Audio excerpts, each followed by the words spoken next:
Penyidikan, dugaan tindak pidana korupsi, pengelolaan aset pemerintah daerah Manggarai Barat yang terletak di Desa Kerangan, Kelurahan Labuan Bajo, Kecamatan Komodo, Kabupaten Manggarai Barat. Saudara-saudara insan pers yang saya cintai dan saya banggakan, pada hari ini Kamis tanggal 14 Januari 2021, tim penyidik Kejaksaan Tinggi Nusa Tenggara Timur telah menetapkan 16 tersangka. Dari 16 tersangka tersebut, yang telah dilakukan penahanan oleh tim penyidik adalah sebanyak 13 orang. Sementara yang belum dilakukan penahanan adalah sebanyak 3 orang dengan inisial ACD. Kenapa yang bersangkutan belum dilakukan penahanan? Karena kita tunduk dan patuh kepada rezim perizinan, bahwa penegakan hukum itu tidak boleh dilakukan dengan cara-cara melanggar hukum. Sehingga atas pertimbangan itu, maka yang bersangkutan telah ditetapkan sebagai tersangka, namun belum dilakukan penahanan. Yang kedua adalah VS, inisialnya ya. Yang bersangkutan belum dilakukan penahanan karena yang bersangkutan saat kita lakukan pemeriksaan oleh dokter tadi ternyata dinyatakan positif COVID-19, sehingga yang bersangkutan kita tinggal di Labuan Bajo. Selain itu, saudara-saudara sekalian, ada tersangka atas nama A alias U, hingga saat ini belum tertangkap, namun kita sudah lacak kondisinya, posisinya. Yang bersangkutan sedang ada di suatu tempat yang tim saya saat ini sedang berusaha untuk melakukan penangkapan.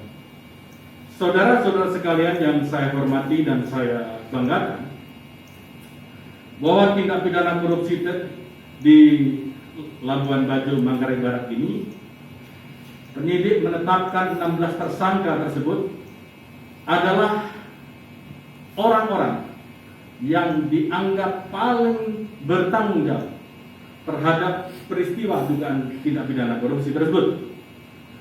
Dan penyidik telah menemukan 2 alat bukti minimal, yaitu sebagaimana diatur dalam pasal 183 KUHP.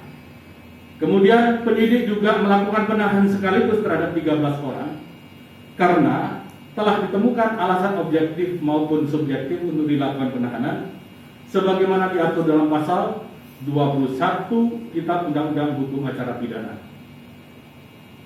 Sebagaimana ketahui oleh rekan-rekan sekalian, bahwa tim penyidik telah melakukan pemeriksaan terhadap 102 orang saksi. Kami juga telah melakukan pemeriksaan terhadap 5 orang ahli yang sangat berkompeten terhadap bidangnya masing-masing. Dan penyidik juga telah melakukan penyitaan terhadap sejumlah uang, aset tanah, dan juga serta 2 buah hotel.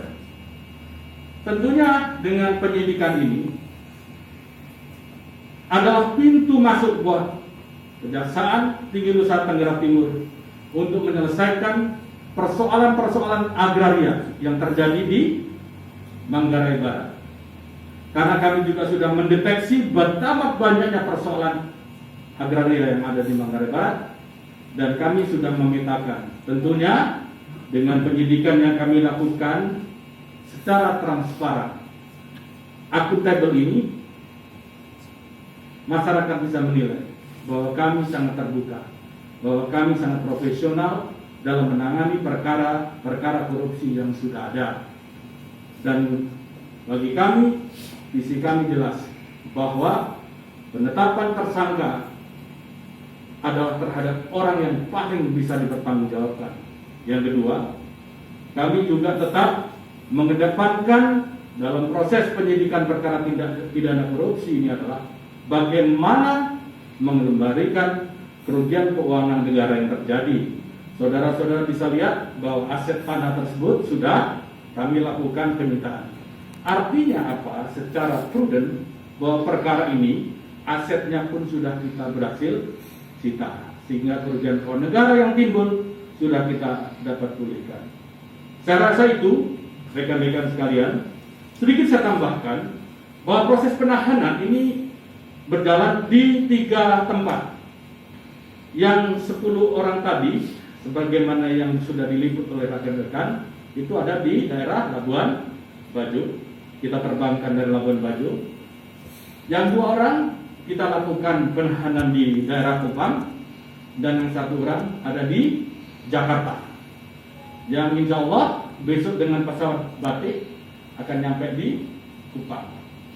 Rekan-rekan sekalian, adapun tersangka-tersangka yang lain yang sudah kita lakukan penahanan, identitasnya saya akan menyampaikan inisialnya saja.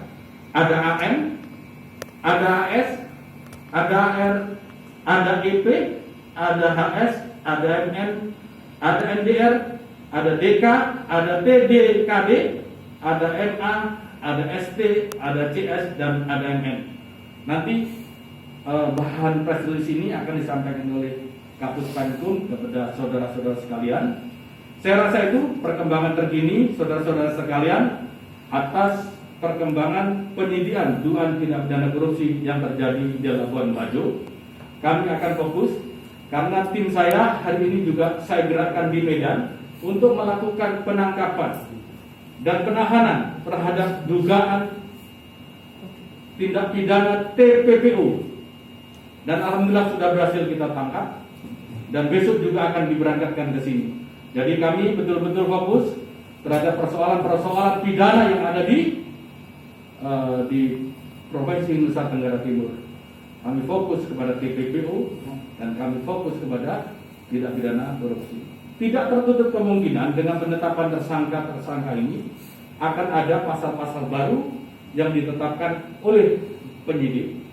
Mungkin akan ditambahkan dengan penyidikan tindak pidana pencucian uang yang saat ini pasti akan digodok oleh penyidik.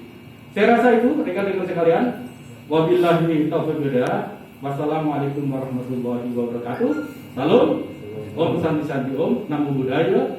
Salam kebajikan. Salam. Terima kasih.